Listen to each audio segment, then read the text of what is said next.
What up, my freaks? RuinusInsight here with part 10 of my Total War Warhammer 3 modded Nakai the Wanderer Old World campaign.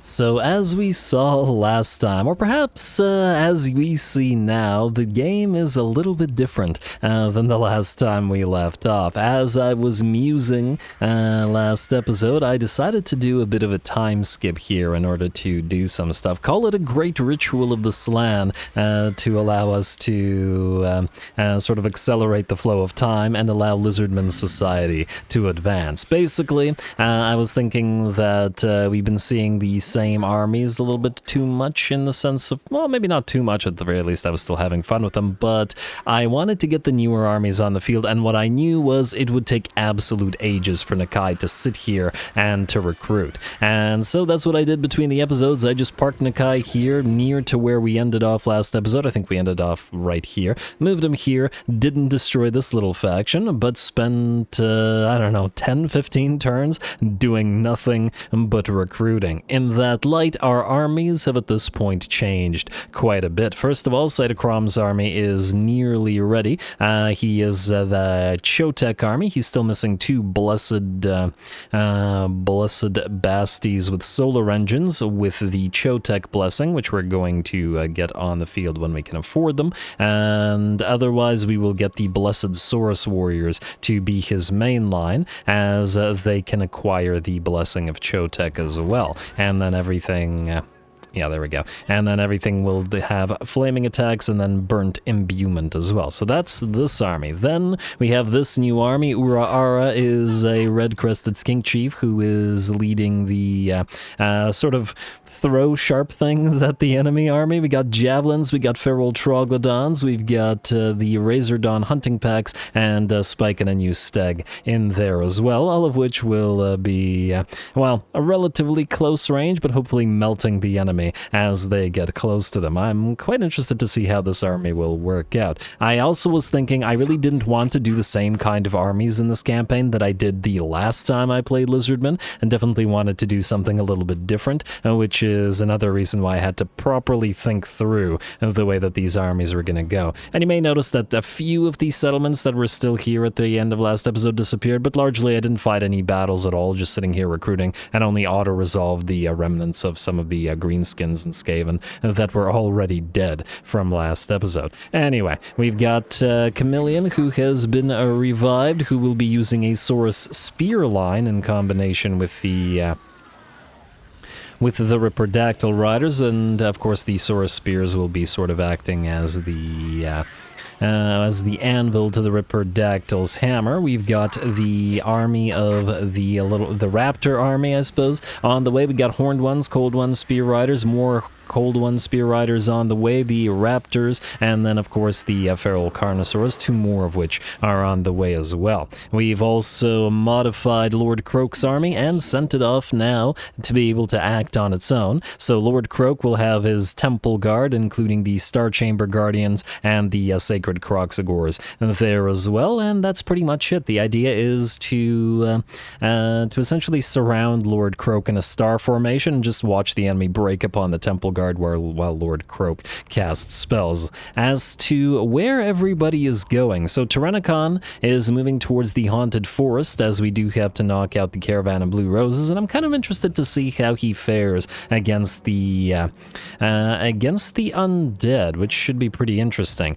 Cricket is going down to the realm of Nurgle. I did think that maybe we could send Tyrannon down there, but at the same time, he's already fought Nurgle so much, I figured he should probably fight a different opponent just for variety's sake. Pyroxy's army is also complete. We also now have the salamanders all over the place, and that should be pretty interesting. We've also got, I think, 9 turns until the next Slan is up and running, so getting there. Shulamar's army is very slightly altered from when we saw it last. The only difference is we now have the Pawash Sentinels, Regiment of Renowned Pterodon Riders, as well as a Skink Oracle in here as to act as a little bit of a skirmisher. And that's it. Well, all I did was recruit those armies, and then they're all moving in various directions from where we started, with Nakai not having moved at all. So let's get started. Tyrannon, you're moving first, sir. Let's get you moving.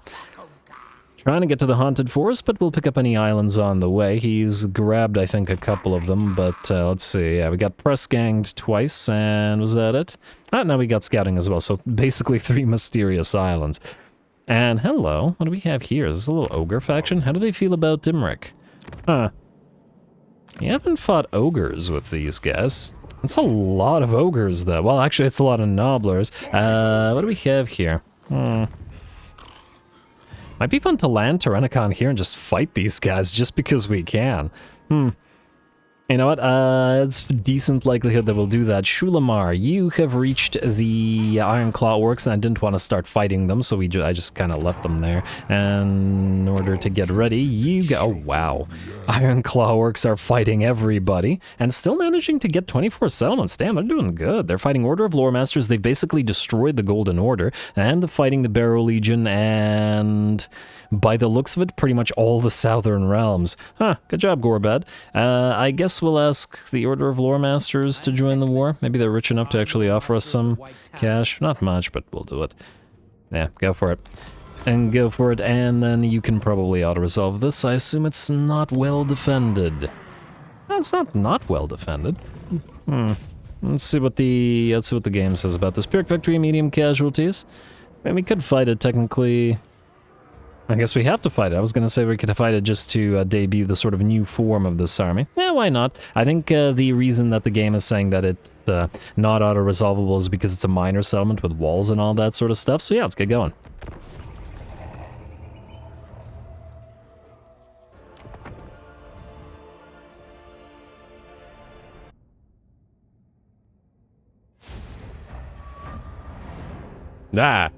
Camera. Oh, that freaked me out. I don't know what is happening in there. Anyway, here we go. We've got a little Skink Oracle, maybe not so little when he's got that Troglodon mount, and after all, we did have to get the Trogs up and running, and it's nice to see the Oracles in a few places, especially in armies where we're not using the Basties with Reviv Crystal, and just so we have access to Earthblood and the occasional bit of healing. Of course, we also have the Ghosts of Pawash, or Pawash Sentinels, I don't know. Confusing them of Shiotla's faction, but anyway, the Pawash Sentinels here, and they've always looked really nice with the sort of color scheme, a little bit more color in the way of their wings as compared to the regular Pterodon riders, and quite a bit more damage as well. So let's see, these guys have 268 missile strength as opposed to the 205 of the regular Pterodon riders. And there's still only a tier 2, but, well, they serve their purpose quite well. Anyway, here we go. Let's see how we do. We're going to summon those Razordons, not so much because we're going to use them to attack enemy units, just to go after this enemy tower. It is a tier 3, and this is an SFO tower after all, and it'll do potentially quite a bit of damage to the Skinks, if we let it. Our Fire Leech Bow is going to start the day by lobbing a few bolas down upon the enemy error boys below. I wish they would fire center mass at them, but not a big deal. Once again, that's what makes it a little bit more difficult to deal with the error boys as opposed to the orc gobos. See, how did half of them just fire at the one guy, the one orc that was far away from the rest of the formation? Not that it matters, we got plenty of bolas where that came from. You could say we got bolas for days. Bolas for days, bolas for days. Anyway, the barricade is near destroyed. Not that we really care about it, and we are going to move into the enemy formation shortly, led by the dinos here, both the Ancient Stegs plus now the Skink Oracle. And this can be a sort of a mini melee formation for this army if needed. All of these guys can skirmish and fire away at range. But at the same time, if something actually does manage to charge us, these three can defend while the Trog/Skink Oracle heals them with Earthblood. Plus, yeah, gotta enjoy the sort of attacks of the Troglodon, and I can't wait to see the army with the various Troglodons in action as well. Alright, in the meantime, here come the Fire Leech Bolas. It's gotta be a scary sight for the orcs and down below. Especially when you don't expect a bunch of pterodactyls to suddenly show up in the middle of your underground cavern, you know? And then start dropping bombs and Fire Leech Bolas on you.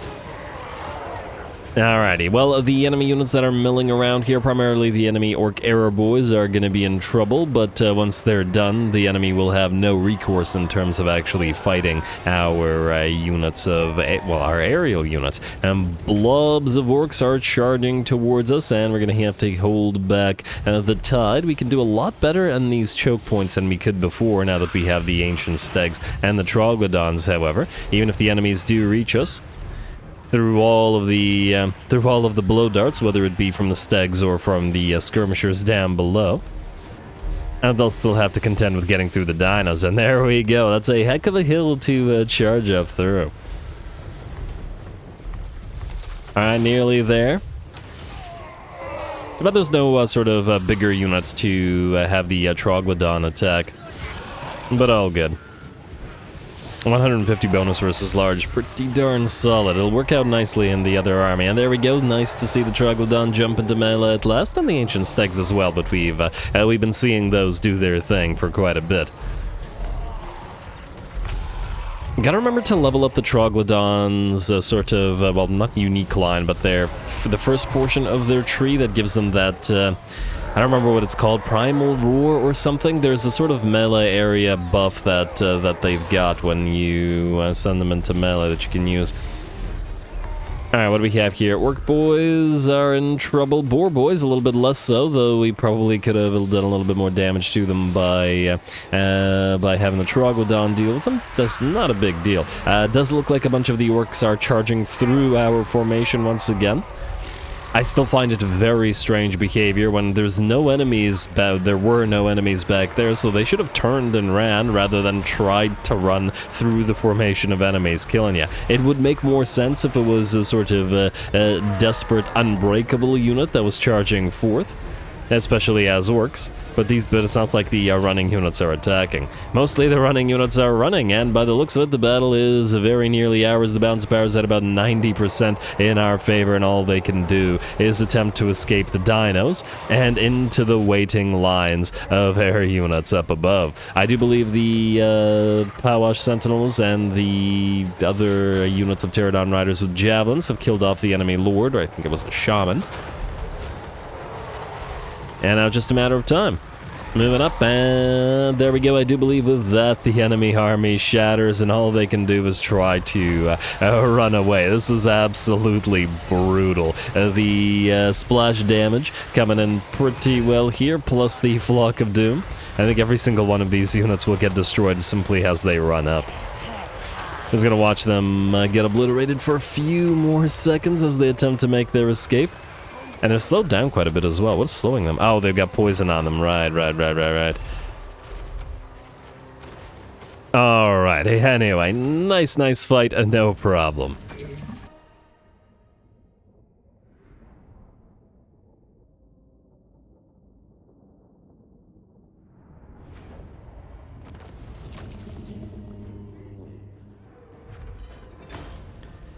Alrighty, there we go. That looked pretty brutal for the orcs, who managed to, well, get a few kills. 13 kills on you, though not out of this army, but just some of the summons, so not a big deal. We're gonna go for, I don't know, Eitzel. Alrighty, Assault Expert A, cupped hands of the old ones. I've been giving those to the, I believe, Oracles so far, and that's probably going to continue. Anyway, Shulamar, proceed to Blackclaw Lair, which has a garrison and thereby might actually want to sally out and attack us, and good for it. Next up, who do we have that still needs to move? Nakai's still recruiting for one turn because the recruiting never ends. Pyroxy, you are moving down southward towards Manfred, but it looks like you'll have to go through at least one greenskin army on the way. See how well, ooh, yes, if they go back to Great Idol of Mork, that should be a very solid debut battle for the Fire Army. Maybe they'll get overrun and immediately destroyed, who knows. Cricket. March stance, please. Yes, that makes you go much further, go figure. And aha, we have an island here. Remnants of Battle, I think. Remnants of Battle means post-battle means there shouldn't be a fight here, right? Yeah. Alright, so you can grab Sunken Chest and Stegodon War Spear, right? Melee attack +4 on Ancient Stegodon. Wow! On Ancient Stegodon Mount? I didn't even know that that was a possibility. Like, I didn't know that you could specify the mount in order to buff. Oh, that's quite interesting. Interesting that they don't do that more often either, but yeah, charge bonus and specifically on Ancient Stack. Well, we'll put that to good use, I'm sure. Next up, who still needs to move before we end the turn? Chameleon. Oh, no, you're waiting for your units, and same with Rocklon. Ura-Ara, yes, you. Lots of things we could do with you. We could send you out here to fight some Chaos Dwarfs. Although your type of army probably wouldn't be too great against them. How many territories do these orcs have? Not a lot. They are allied with Rictus, so once we attack, Rictus most likely will have to... Yeah, you know what? Fine. We'll start with the orcs, and then they'll probably peel off into the Darklands anyway, so fight some Chaos Dwarfs after that, just on the way to them. Because I figure we'll want to attack this at the same time, and Nakai might need a little help, not in the sense that he can't win the fights, because we've seen what he can do, but in the sense that he can't be everywhere at once. Anyway, I believe that's it for moving everybody around, so let's end the turn. 6906, nice. Let's end the turn and then proceed. And I guess the next turn, Nakai will finally be able to move.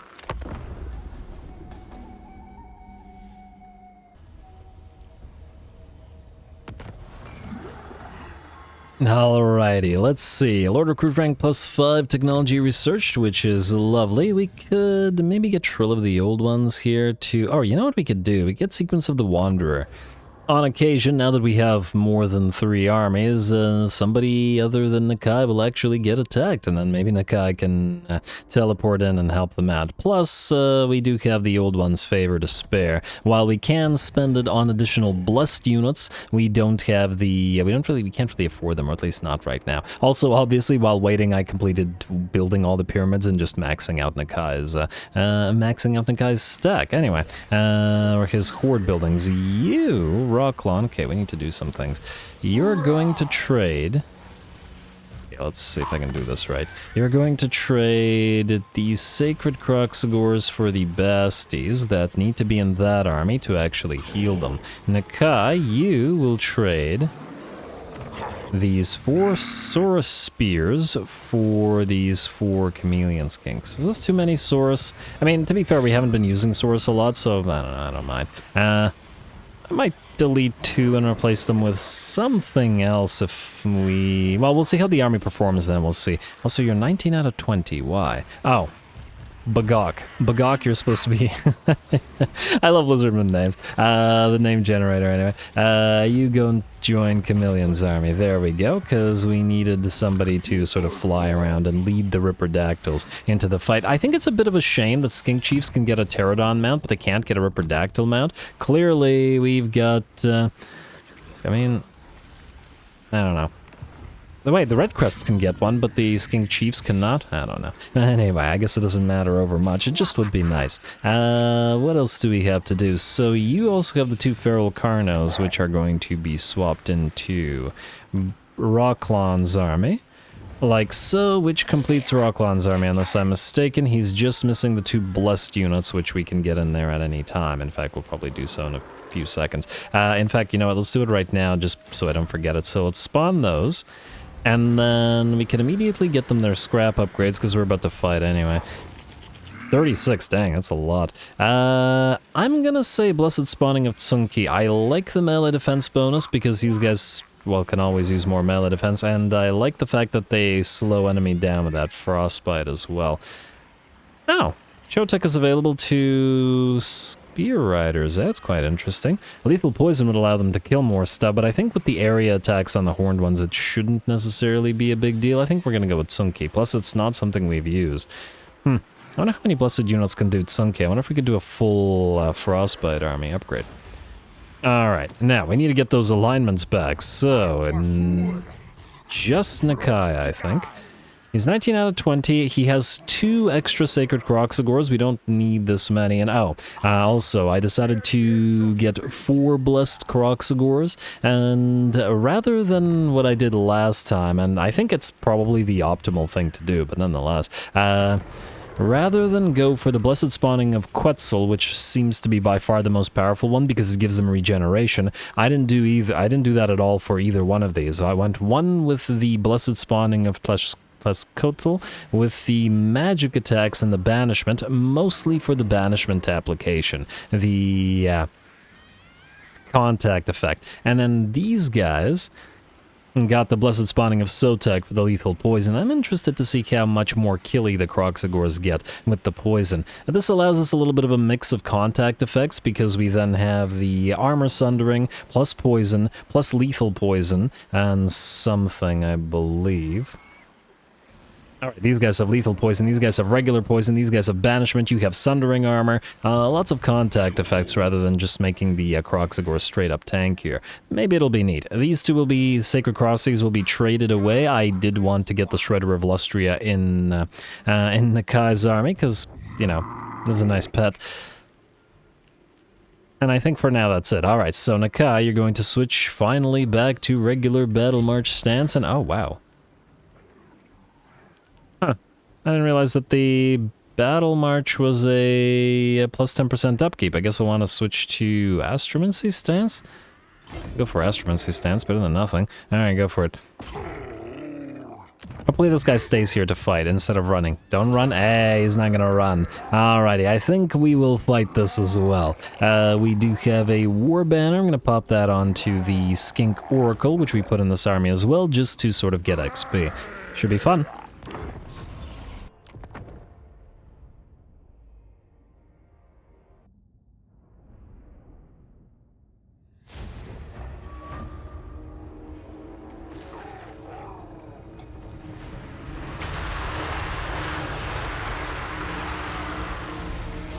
Alrighty, here we go. Nakai's army a little bit different now. And oh wow, I don't think I've ever seen the I don't think I've ever seen Undead or Black Knights or Graveguard in general with a yellow color scheme. Huh, go figure. I do kind of like it. Anyway, the enemy lord is going to have to deal with Nakai, who is hurtling towards him at 81 speed, and well, him and the vampirus there going to hopefully run right through those Graveguard and towards the enemy.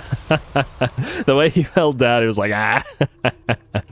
Alrighty, otherwise we deployed our piles of Croxagores over on the left flank, and I do mean piles of Croxagores. This is obviously a little bit too many Croxagores, it's not necessary, though they are obviously Nakai's signature unit. And we'll lose the 2 additional Sacred Croxagores once we punt them into a different army, but for now, they should be pretty darn solid at obliterating the piles of undead, and if we don't rely on spells from Teto Echo, we can probably take our sweet time and enjoy the actual brawl. Looks like some Vargeists have landed, but Vargeists are very fragile, and trying to directly fight Croxagores was always a terrible idea. Alright, otherwise, oh, it looks like Nakai got trapped a little bit while fighting the zombies and stuff. Might go for the corpse cart, but otherwise, probably just a distraction while he goes for the enemy lord.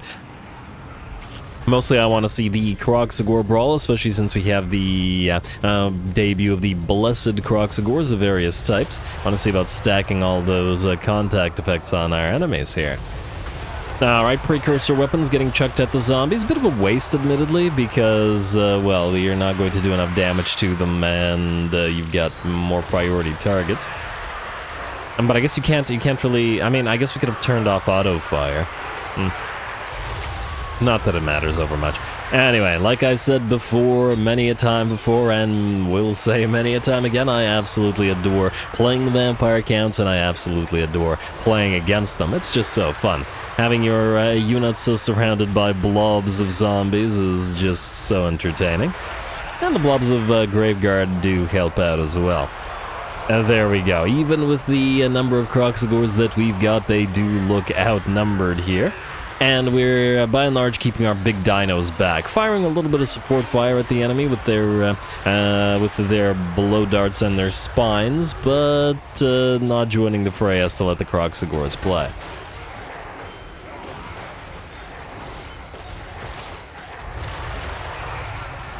Alrighty, and while we're not really using spells here, I do make the exception for using the Engine of the Gods because it is an ability rather than a spell. That's, wait, 1 second. It's Beam of, is it Beam of Chotek? What's the ability called? No, wait, Beam of Chotek would be the solar engine beam. I just want to see something. Okay, it's not on you, it's on you. And a burning alignment, yes. And let's see, medium forward moving area, it's fire and magical damage, okay. I definitely got to get a couple of, wait, do we even have an ancient, do we have a Skink Priest in the Fire Army? I'm not sure that we do, and it feels like Burning Alignment should be something that we have there. I'm gonna have to double check. Either the Chotek Army or the Fire Army should definitely get 1 or 2 of those. Fire damage and all, after all. Anyway, the enemy is still having a pretty bad time here. I believe Nakai has arrived once again and is beating the enemy lord, and I think he's actually killed off the enemy lord at this point within the midst of our lines. Our Carnosaur riding Saurus Scarvet has gone off and destroyed the enemy corpse guard since Nakai was a little bit too busy to deal with it. He would have dealt with it eventually, but even with the solid support that the corpse guards provide to the undead, it probably wouldn't have helped them.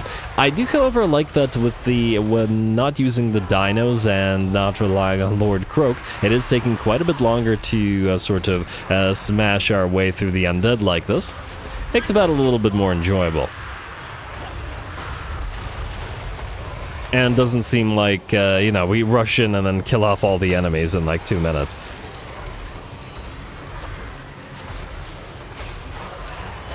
And, yeah, I definitely want to see the Shredder of Lustria towering over all this. Hello, little Croxagore. You're doing a good job. You get pets. There you go. Alrighty. Tactically, and not much to say about this one, it's just Croxagore brawling. And I think we've seen enough, so we're going to get a wind blast off, especially as the enemy units have started to melt away, and we're just going to speed them on their way. I kind of evolved into sort of several distinct little blobs of Croxagores fighting across the battlefield.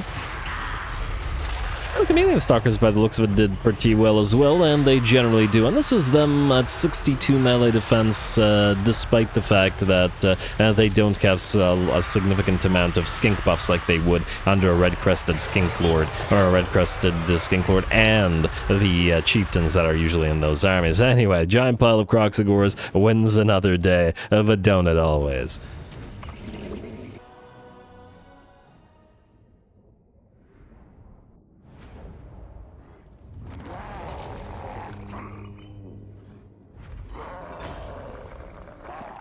Alrighty, there we go. Fun fight, no losses, no need to rely on Lord Croak, just good old-fashioned Croxagore beatdowns. And let's see, 32k and 14k damage on these two Croxies, and then 17 and 21. I can't see which ones have which blessing, unfortunately, and thus, honestly, this tells me nothing. But nonetheless, yeah, the Scales of War and the Stormclaws, damn. Tons and tons of damage, but I think the Stormclaws with 43k probably getting the most by a fairly decent margin. Well done. We will take the place, not that we need it. Alright, enemy killed in battle, another war banner, always nice to find, and Nakai can't reach these guys, but I think this faction is done for. We were only waiting to destroy them to get this one little battle. And I assume you can't reach them either? No. Alright, that's fine. Now, Chameleon, I'm going to assume... we want to do 2 more Ripperdactyls, but anyway.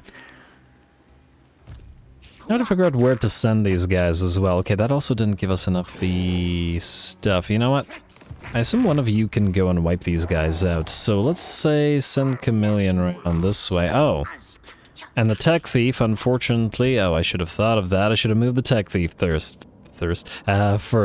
Now he's gonna have a long way to travel, I guess. Okay, Emmerich is here, who we're not attacking.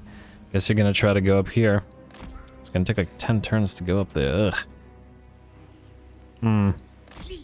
You don't have space in your army, do you? No, I don't think so.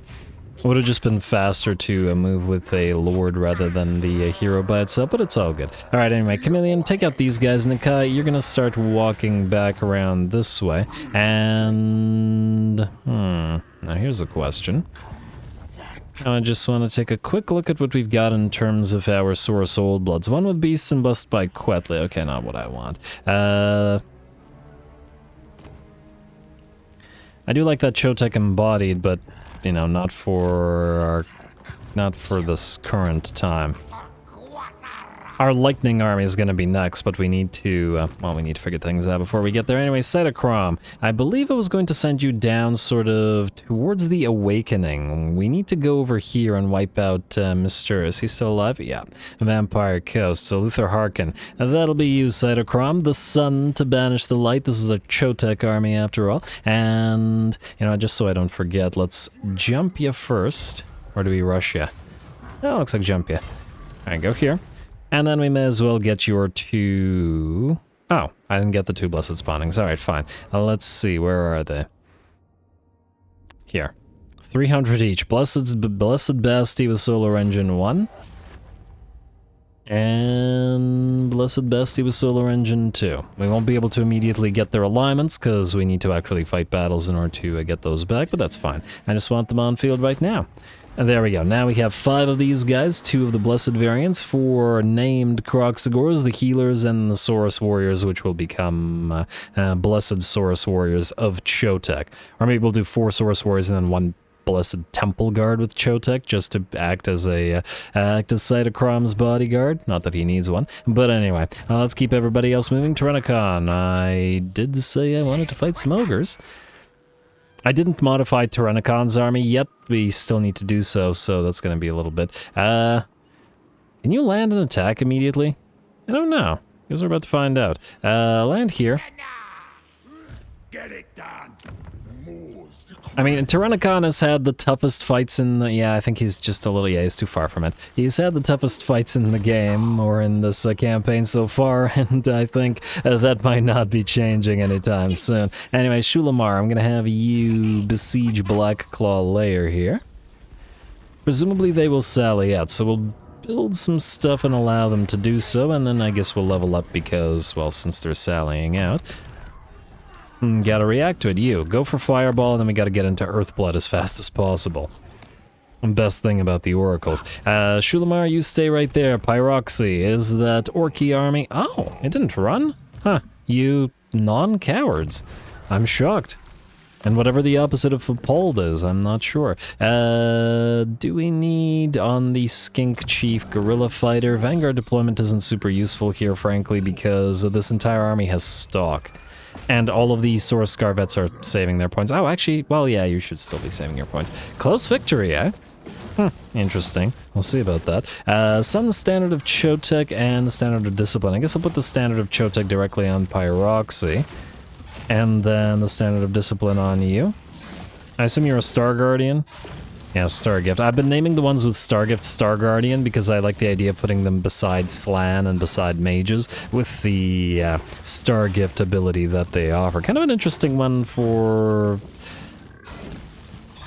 a trait for a Saurus Scarvet rather than a Skink Priest or an Oracle? Interesting. Anyway, considering these guys aren't mages. But anyway, this should be fun. Go.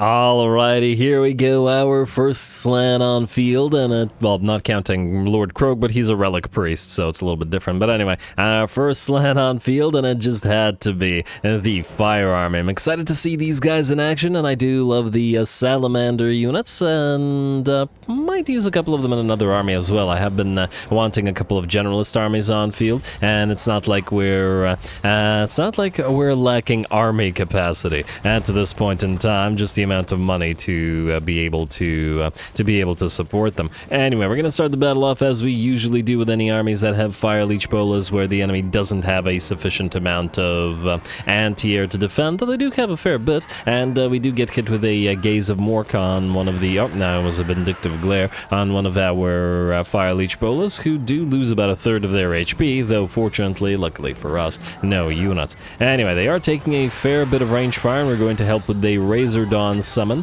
right into just to attack the Goblin Wolf Rider archers, especially since it's going to be difficult to otherwise catch them unless they go directly for our main line. Ooh, looks like a unit of Pump wagons attempts to move towards our army, but looks like they thought better of it as they started taking hits from the blob of fire units. Oh, some of those trees are going to be quite the annoyance, aren't they? But it is what it is. And we're going to get ourselves into position, those precursor weapons firing away, but it does look like the enemy will charge on through. Got to be careful about killing off too many of our own skinks with too much fire damage. But if the enemy wants to cycle charge, it actually works in our favor, because as they move away, they'll take hits as they run. And it looks like some pump wagons will actually just ride around us and charge on through to the salamanders. Got to be careful about that, as salamanders are quite fragile, and by the looks of it, we'll lose about 15% of their HP. That's alright though. Here comes the enemy's main line, and we're going to get to see those salamanders in action, with a little bit of help from the beams of Chotek as well. Admittedly, you gotta remember that the solar engines are more or less a support unit that enables the Lizardmen to fight at range by sort of debuffing the enemy with a little bit of extra damage. And so you can't really expect them to do a massive amount of damage, as in the solar engines, but the salamanders, especially the ancient salamanders, are most definitely a different story. And you gotta love how flashy they are. And the tiny little skinks probably enable the salamanders to fire over their heads a lot easier than the line of Saurus would.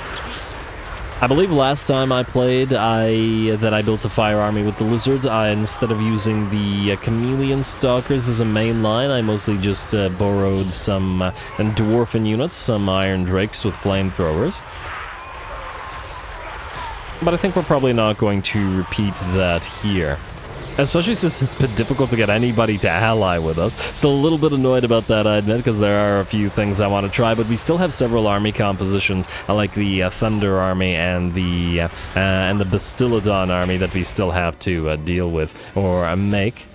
And probably a couple more after that as well, before we start thinking about other types of formations. Anyway, the enemy army is pretty much done for already. The enemy heads directly towards us with that Goblin Great Shaman, who loses about half of his HP in the first volley and is just having not such a great day. Does manage to get one vindictive glare off, but even while the chitin of the Ragnarok may be not as susceptible to the flames.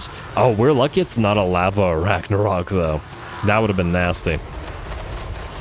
But anyway, even if it's not susceptible to those, the Howdah and the goblins on top probably did not enjoy that all that much. That Goblin Great Shaman gonna attempt to escape and get obliterated by the fire damage as well, and the enemy army is done. A lovely little fight. Now there we go. I expect great things from these guys. And just out of curiosity, just wanted to see what the Umbral Tide does. That's different. They've got lethal toxin on their fire and lethal poison rather on their melee attacks, but not on their ranged attacks. So the ranged attacks are not fundamentally different from the regular salamanders by the looks of it, other than the fact that they do quite a bit more damage. Let's see, what's their range? 150 versus 125, and a little bit more range as well. But yeah, anyway.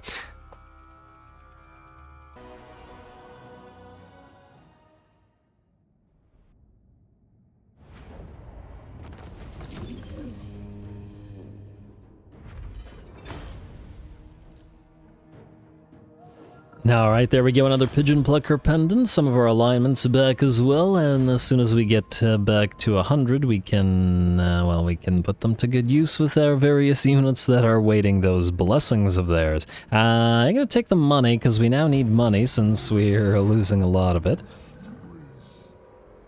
Or have lost a lot. Well, used a lot of, you know what I mean. Anyway, and another Rod of the Storm. Beautiful. Every one we find of those makes me happier, because we're going to have so many uses of that lightning ability once we get Tlashbok up and running. Anyway, we are going to... Oh wow, it hurt one of the ancient Sallies. That's so rude. Alright, exterminate, I guess.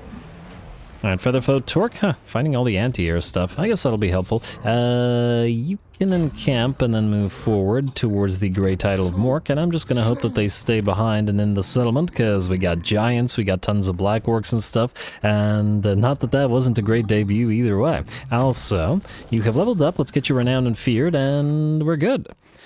Should probably really get Kindle Flame and, you know, his actual spells, but now that the army is cheaper. I kind of like to do that and max out the blue line on the lizards first, especially with Nakai, because we're sort of like building the units, and then it's sort of like starting from level 1, but your army is cheaper when the armies go out and do their own thing, you know? It works for me is what I'm getting at. Anyway, you keep gathering islands on your way to the realm of Nurgle. Alrighty, and... oh.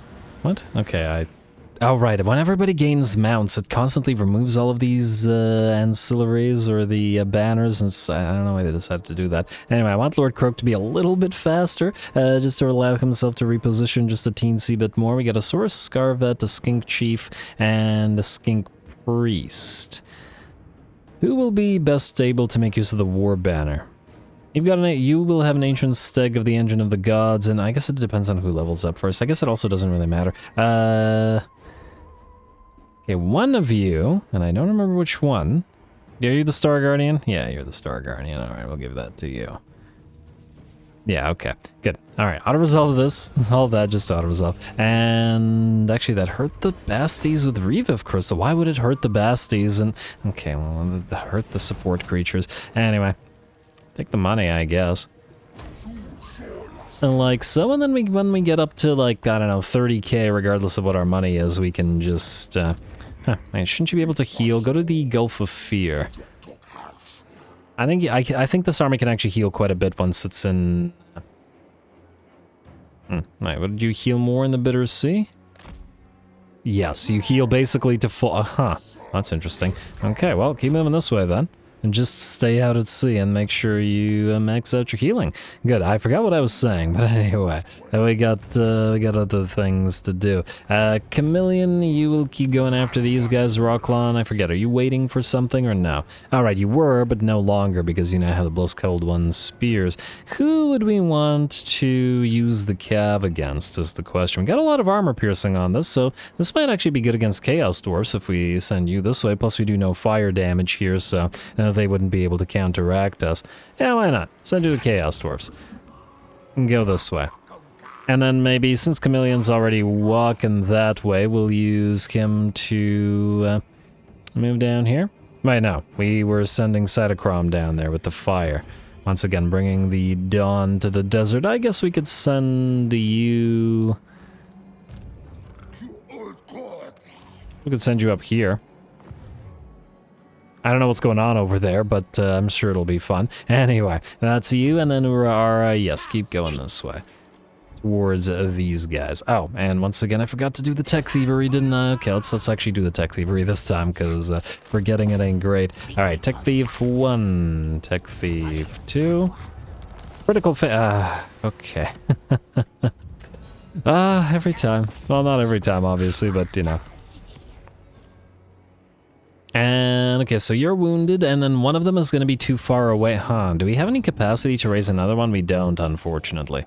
Would have been nice. But oh well. I also would like to raise one as a scout. You know what? Or maybe not one of those guys. We will use... so we could raise one of you guys as a scout. No one can travel faster, can you? Oh, obviously, ooh, another healer. Obviously, we wouldn't be sending one of these guys. Alright, we have a free or spare Saurus Scarvet. Let's send you to find Ashiotla, I guess. Let's go for a Jutant. It doesn't really matter what we pick.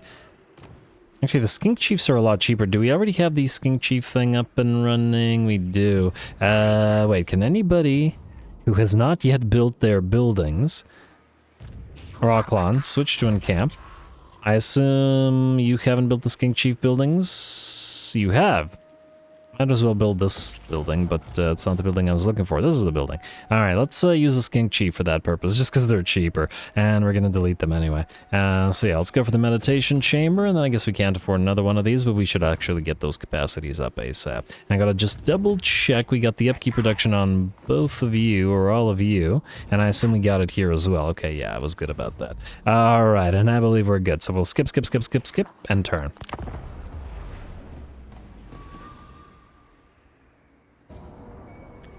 Hey, the settlement garrison did indeed sally out. They've got a lot of boar boys, but I don't imagine they stand much of a chance. I still really enjoy playing with this army. Plus, we gotta keep leveling those chameleon skinks because 2 of them have to become blessed chameleon skinks, so let's level them by killing.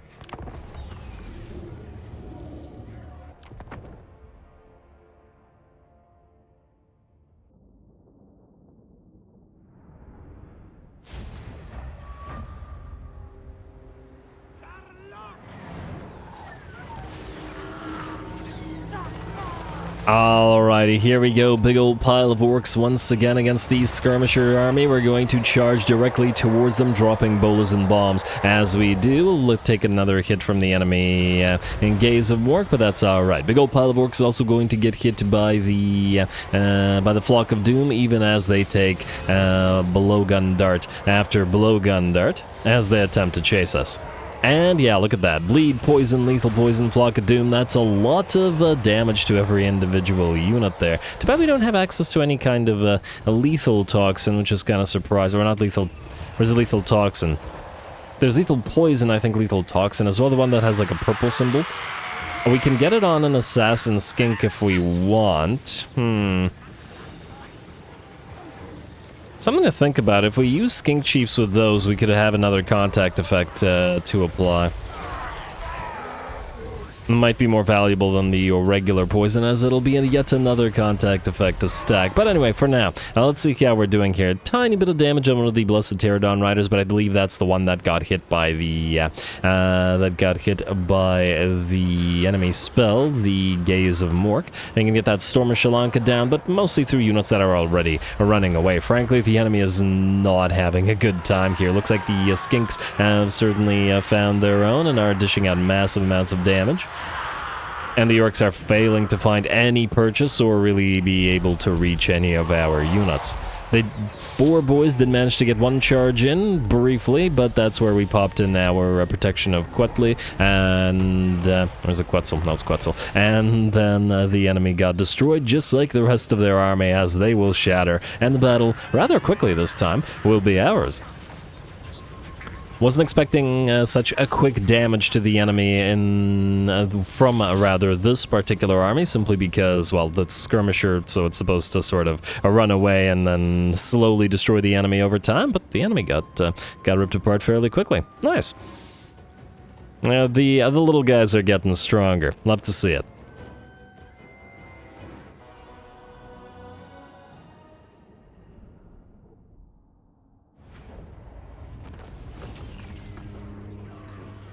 Ah, darn, one unit survived. Oh well, not a big deal, and a really fun fight as always. You gotta love how sort of deceptively strong the skink armies tend to be. You tend to think, oh, the little tiny skinks, they're tiny and adorable, and they have no armor, and they're super fragile, but they obliterate armies like nobody's business. Anyway, we're gonna take the money. It's 3k. Certainly not gonna turn that down.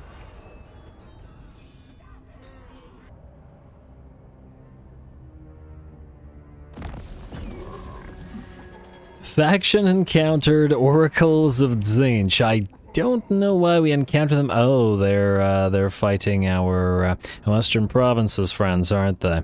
Well, hopefully the Western Provinces don't get destroyed up there. But anyway, and I'm just now thinking, is Nakai the only one, or one of the very few factions who, or order factions at least, who doesn't get annoyed by Tzeentch? Because what can Tzeentch do to him?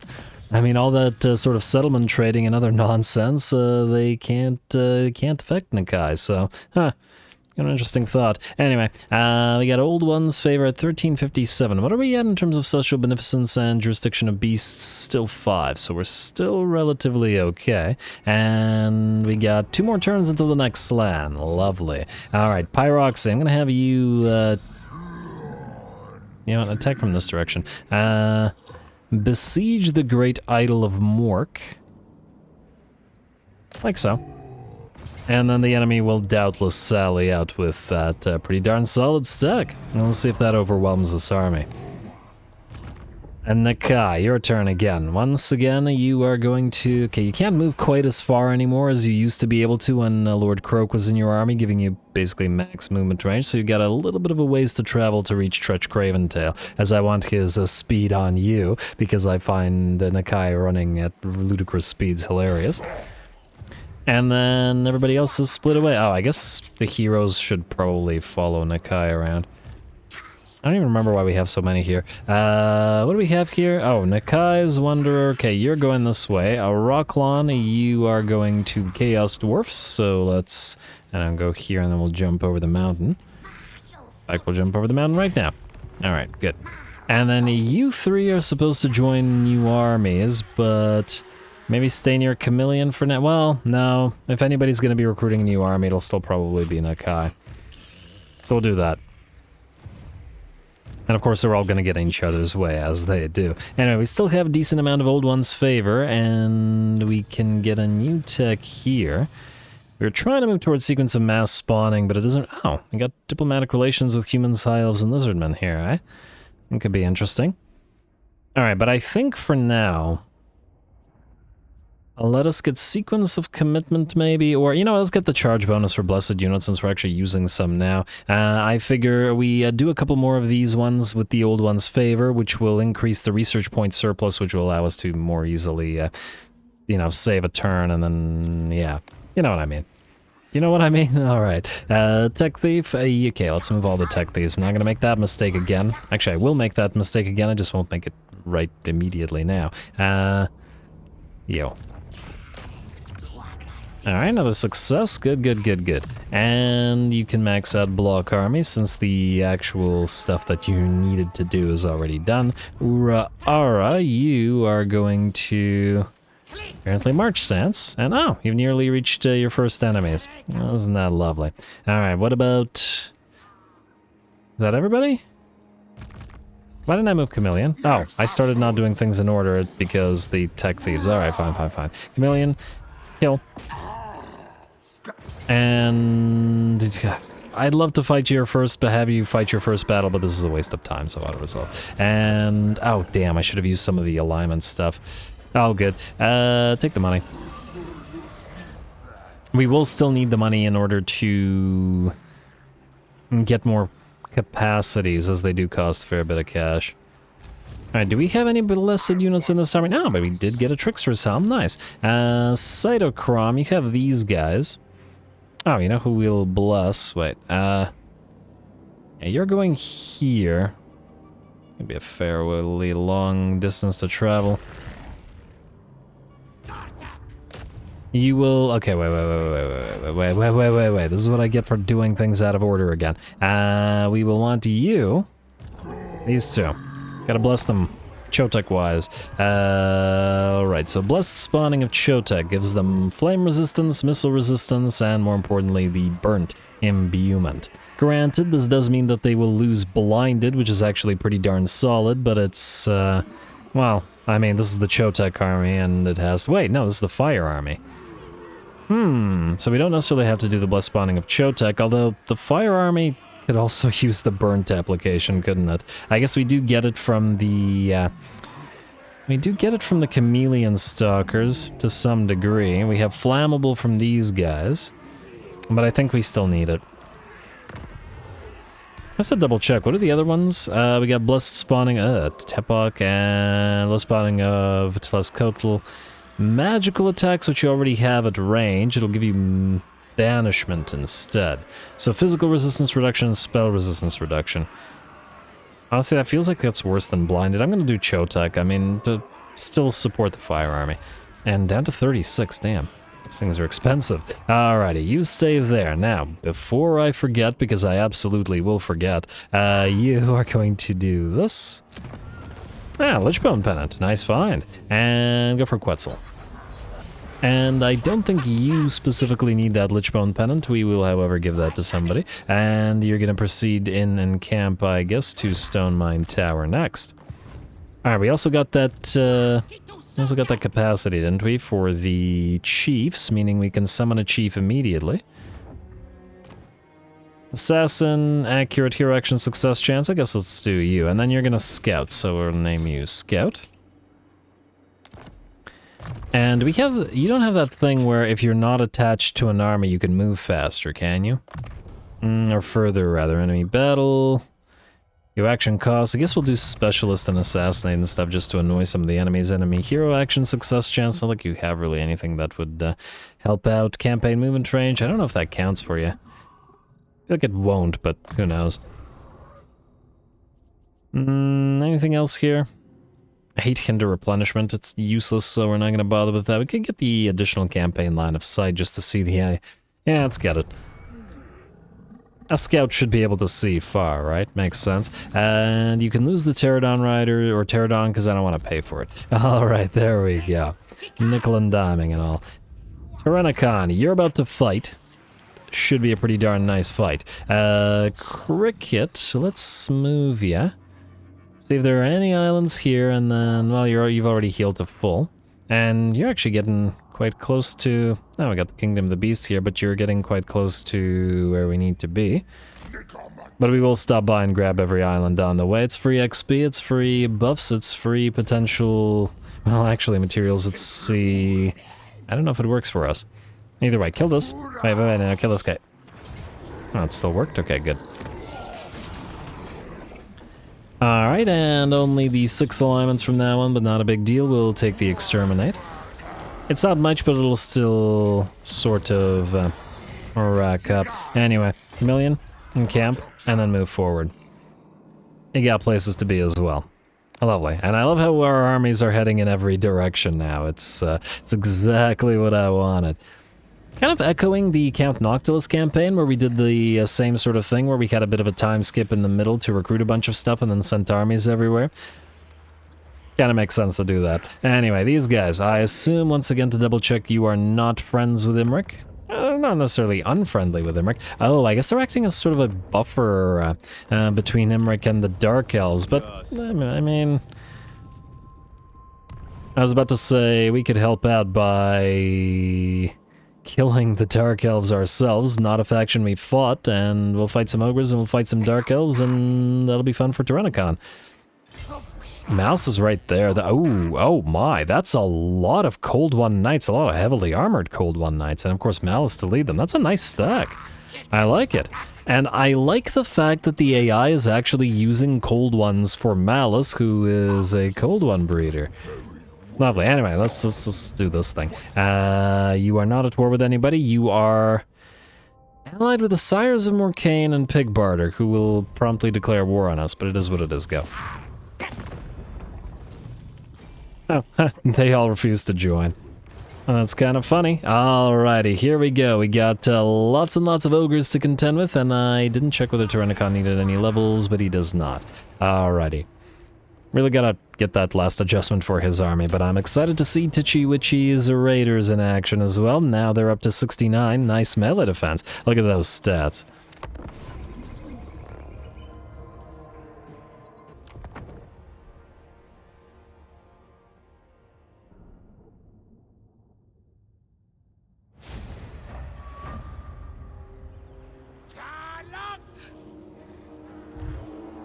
Alrighty, here we go. Tyrannon and his melee-ish skink army against the massive 3 stacks of ogres here. Is this a good idea? I'm not entirely sure, but it's become a little bit of a tradition to throw Mr. Tyrannon into the deep end and get him just ludicrously tough fights, especially considering that the skink army, the melee skink army, isn't really designed to fight more than 1 stack at a time, but, well, Tyrannon likes it in the deep end, and he's clearly been thriving in it, so I think we'll give him the chance. Besides, I've also heard your guys' comments from the last episode and the previous episode, and I think Tyrannon is by far the best candidate in this particular campaign to join our community canon as a legendary lord and sort of remain on the channel forever as a recurring character, so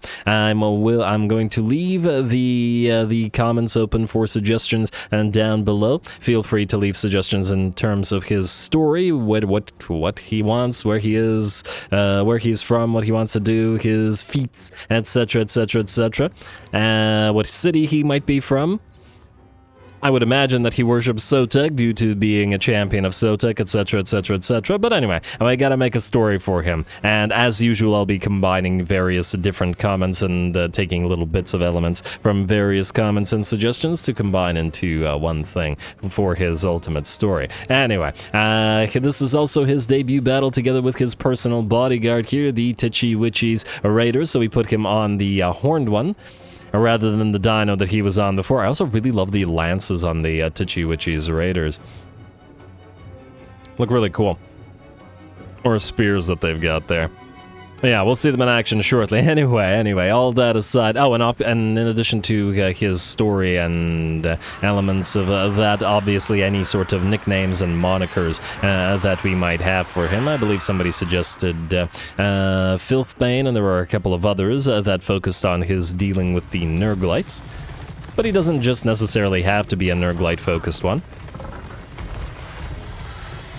Although I suppose going from killing off the clan Pestilence Rats to dealing with the Nurglites also makes sense. Anyway, here comes the first charge of the Titchy Witchy's Raiders right into that poor little unit of Noblar Flingers, or no, these are no Hobgob Mercenaries who lose about half their HP on the charge and start wavering immediately. That's despite the harmonic convergence that the AI dropped upon them. We don't really care about those guys, though. We are charging right through them and those flingers as well. Oh, I love to see the charge. And into the enemy lead belchers in the back line. Can't be having these guys fire away at the red crests.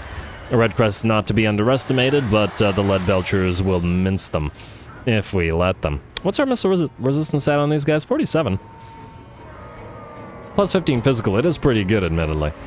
Alright, well, the Titchy Witchies are going to tear through those lead belchers who are down to about 60% of their HP, while the rest of our army gets ready to move in and start fighting on the main line. Bunch of ogres have arrived, and we have also distributed the blood statuettes of spite to several units in this army. Tyrannon was the one that started with the blood statuette of spite, and we got several more, so I distributed 2 to the Skink Chiefs and I believe 1 to the Oracle, so we can do a little bit of the a little bit of extra damage. Huh, could maybe work some kind of blood statuette, some kind of sacrificial damaging relics into his story as well. Once again, suggestions below. Anyway.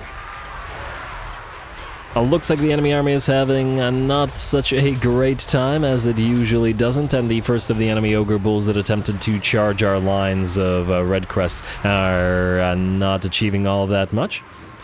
A little bit of support from the Javelineers as well. Looks like the lead belchers are out, and we're just running down enemy units over in the back line together with the chameleon stalkers. And once again, I do think that we need 4 chameleon stalkers rather than 2 here. And just to be able to work in the back line and Vanguard deploy. Not that the regular chameleon skinks aren't doing a lot of damage as well. Alrighty, I am kind of impressed that the Noblar Flingers are taking so long to be ripped apart, considering 90 melee defense on these guys. I mean, if we really wanted to be obnoxious, we could get an army with, like, I don't know, 4 Skink Chiefs, or even more, and just nothing but chameleon stalkers. Probably get them up over 100 melee defense and then just charge at the enemy with those precursor weapons. I might do it just for fun as like a secondary army if we need another one just to send somewhere. Another cheap army, because it would be cheap after all since skinks aren't expensive. Although I guess the capacity for the Skink Chiefs is where we would be, the most lacking, as hero capacity will be gating us rather shortly. Anyway, Ogre Bulls are running away. The bounce power has shifted to our favor, even with the enemy reinforcements arriving. 40 enemy units on field, of course, with 3 enemy stacks, and the rest of the reinforcements have to wait until those units that are still fighting, or those units that are routing or shattered, have been destroyed and run off the screen. Obviously, a little bit tougher than the enemy units of Noblars, Flingers, and I guess we saw Hobgob Mercenaries as well rather than Noblars, but anyway. The man-eaters were a little bit more of a challenge, but ultimately will break under the tide of skinks similar to their Noblar minions. A big old pile of Noblars will get cleared out by the Storm of Sri Lanka. Well, maybe not cleared out, but lose about half their HP or so. As we make our way uphill and get ready to fight some more ogres. Nice ogre charge into those red crests, but while it does knock them back, by the looks of it, it doesn't do a crazy amount of damage to them. And just to prevent more damage, we'll pop off that protection of Quetzal and make sure that these guys who were leading from the front currently and do not get too heavily damaged. We found an enemy tyrant here, and the cohort of Sotek have surrounded him and will probably destroy him. I always love the this sort of dynamic where it's just one elite big unit surrounded by tons and tons of little units. Bring them down, death by 1,000 cuts, that sort of thing. Always entertaining. Although, once again, these guys do hit hard. 56 damage, 39 of it armor piercing, and then plus bleed application as well. And the enemy tyrant is nearly down to half HP already. The battle is looking like it's going in our favor. The Titchy Witchies and the summoned Razor Dawns are working over in the background and just charging any individual unit that they can. And getting tons of kills as they run through them. There we go. And they don't need to stop, all they need to do is destroy while they move. Alrighty, and frankly I'm surprised that the enemy army has not yet shattered considering the sheer amount of losses that they've got under their belt. Looks like the enemy tyrant, or one of the enemy tyrants, is done for. Just gotta work our way towards the enemy's remaining units that still have decent amounts of HP. Alright, another Flock of Doom comes down as more and more of the red crests are starting to consolidate over in the middle of the sort of battlefield, rather than being too far away and chasing enemies, which they have spent quite a bit of time doing in this particular battle. Another Noblar unit breaks the Titchy Witchies, still riding around and running down the enemy.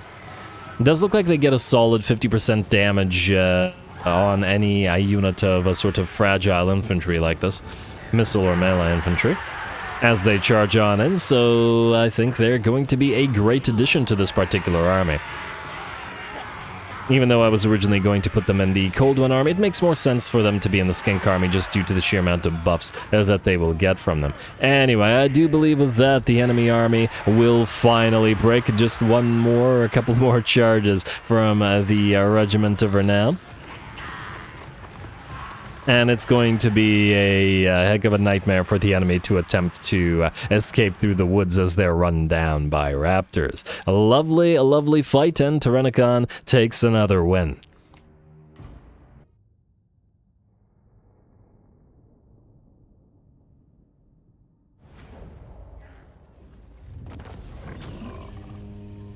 Alright, there we go. An absolutely glorious distributed battle all over a large battlefield. We took a little bit of damage, but ultimately, once again, the Skinks just do surprisingly, shockingly well. Minus the Skink cohorts with javelins, which don't really fit in this army, but they're going elsewhere, or we'll replace them shortly, and everything else will hopefully be fine. A fantastic debut for the Titchy Witchies Raiders. 400 kills, 60,000 damage, and immediately outdoing everybody except the Skink Priest Beasts, which kept spamming that Flock of Doom for plenty of damage. Well done to the Chameleon Stalkers as well.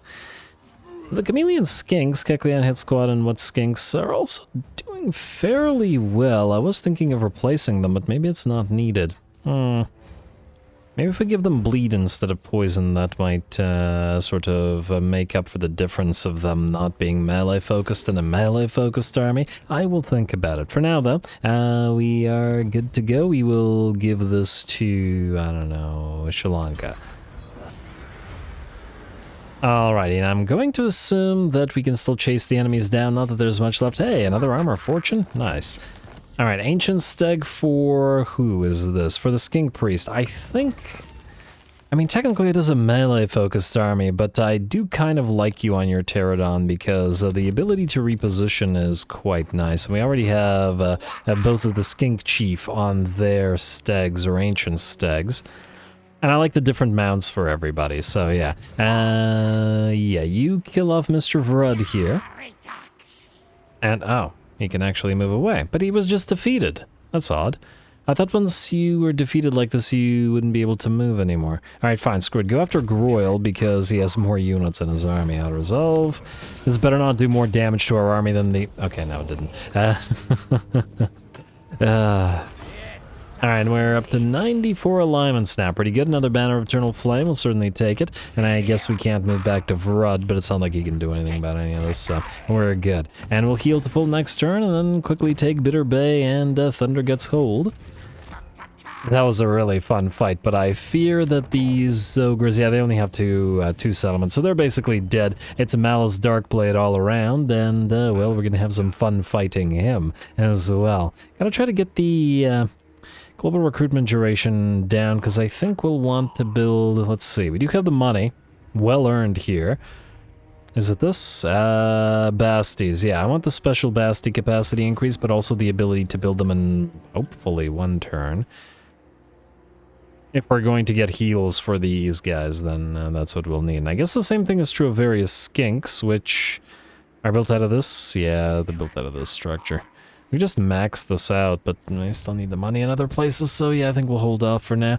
Anyway, I think with that, we are pretty much out of time, and I'm actually going to call this episode here. Next time, we'll wipe these guys out and turn towards Malice Darkblade. The rest of our armies are approaching new territories to fight in, and once we end the turn, most likely, the enemies will sally out of the Great Idol of Mork, and will probably give us a fantastic fight for the Fire Army, and it might even be able to reach the vampire counts of the Drakenhof Conclave rather shortly. Plus, Nakai is moving towards Trutch-Craven Tail. He moves quickly, and should be there rather quickly as well.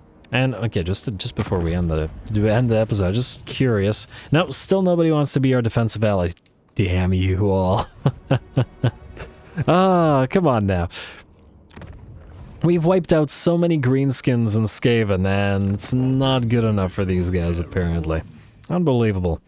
Getting more and more tempted to just wipe them all out, just because we can. Techless, how are you -1? I guess you don't like the fact that we are... Oh, we don't have any kind of treaties at all with Techless, so we could just declare war on him, and frankly, while we are allied with the Golden Order and the Non-Aggression Pact, they're basically dead with 3 settlements. Though, unfortunately, they are allied with Karazakarak, who we were looking to ally with. I'll think about it. At the current time, we don't have armies up there anyway, though Cytocrom is nearby if we wanted to suddenly attack the Order of Lore Masters. And they are kind of bisecting our territory, which I'm not super fond of. Yes. I wanted their phoenixes, but they continue disliking us, and -117 defensive lines. Anyway, we'll figure it out next time, so stay tuned for more Nakai. Don't forget to leave those likes and comments below, especially the threshold for the longer episodes. All glory to the algorithm, and thanks for watching.